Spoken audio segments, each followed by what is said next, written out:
Welcome back to another episode of Consciously Clueless. You're here because you want to learn about how to live a healthier life, how to live more sustainably, how to take your everyday actions and make them work for you and the planet. Sometimes it might feel like you've got this figured out, and other times you probably feel lost.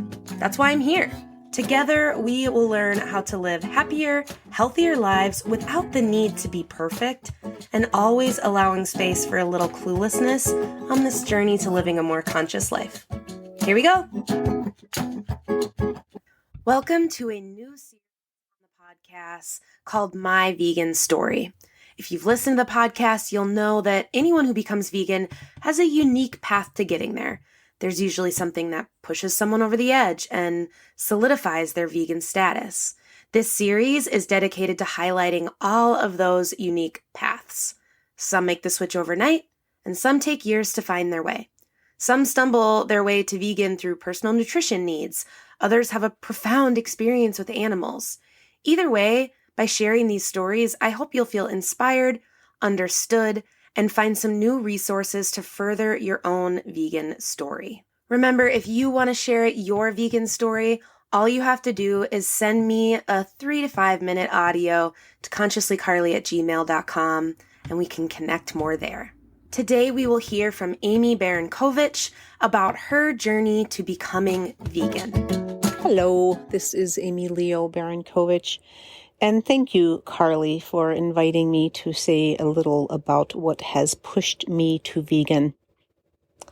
So, where things will begin in this short story is when I was a child and into my teen years, I never liked the idea of eating animals, though I didn't know I had the option to not eat them.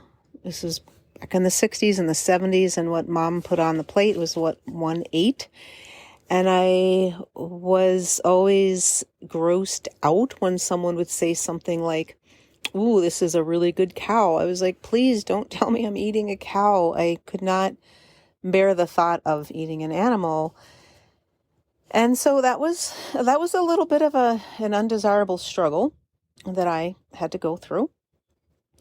And when I was 14 or 15 years old, one of my sisters came storming through the front door in near hysteria about what she had just seen, which was a truckload of live chickens that were awaiting slaughter at a Jewish deli. Jewish tradition has the slaughtering such that they would often do it themselves. So rather than chickens arriving dead, they arrived alive, and that's what she had witnessed, and the conditions were awful.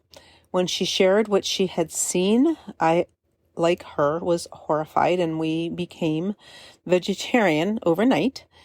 I recall that actually being quite an easy transition. Part of what made it easy was I had started cooking for a family of 10 at the age of 13, so I had a fair amount of cooking experience under my belt at that young age. And when I would cook for my family, they just accepted what I put on the table, which was absolutely lovely. I did not meet the resistance that many people do when they go vegetarian or vegan. Then I headed off to college. I was going to an agricultural school in West Virginia. My major was a dual major between art and business. The summer prior to the start of school, I was working on one of the university farms where there were animals, and I was absolutely horrified by the treatment of the animals from the university veterinarian. So I decided to switch my major to pre-vet and become the vet that was going to change the world. And when I was in pre-vet school, I saw even greater atrocities. It was situations that literally had my jaw drop and my heart break. I learned what was encouraged in the agricultural system, what was acceptable, and what was an inherent part of raising animals for food. So I decided I was going to graduate with the agricultural degree as a pre-vet major. And rather than going to vet school, I would become the animal rights activist that was going to change the world. So I have this little thing going on in my life where I want to change the world for the better. I ended up moving to Minneapolis shortly after I graduated, and I joined the Animal Rights Coalition, which is the first and longest standing animal rights organization in Minnesota. And through working with them, I made the connection, finally, that if I'm going to be vegetarian for the animals, it only makes sense for me to be vegan for the animals, because the animals that are used for their milk and their eggs are actually treated in similar conditions just for a longer period of time. And so it just didn't line up with my ethics for me to continue to eat animal products.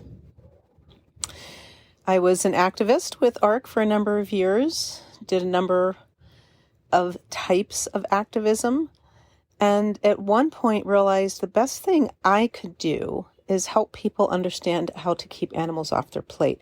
So I founded Vegan Affairs, and that had 3 aspects to it. I was a cooking instructor, both for private classes and public classes. I was a personal chef, and I was a brand ambassador for local vegan products. COVID kind of shut that down, and then I moved up here to the North Shore, and currently Vegan Affairs is pretty much sleeping. If I am going to resurrect it, I will just do the cooking instructor aspect of that. I really prefer to do private classes. They're absolutely lovely. They're fun. People learn a lot, and it's a really beautiful and easy way to have an understanding of how one can move towards eating plant-based. For me, what I found is that the secret to making this easy is to make the commitment. So that is my short story on what pushed me to vegan. So thank you, Carly, for inviting me to share that story. I appreciate it. Bye-bye. Thanks for listening to another episode of Consciously Clueless. If you're enjoying this podcast, please subscribe, share with your friends, put it on social media. Don't forget to tag me. If you're on Apple Podcasts or Good Pods, leave a review. Reviews and shares help more people to see the podcast and join in on the fun. If you want to make sure to stay up to date on future episodes, follow me at Consciously Carly on Instagram, Facebook, YouTube, or Pinterest, and head to consciouslycarly.com to sign up for the newsletter. Ready for more conscious living content? Check out patreon.com/consciouslycarly and join the exclusive community over there. And finally, if you're ready to take better care of yourself and the world, let's work together. Click the link in the show notes to head to the website, find out more, and schedule a free discovery call with me. Chat soon!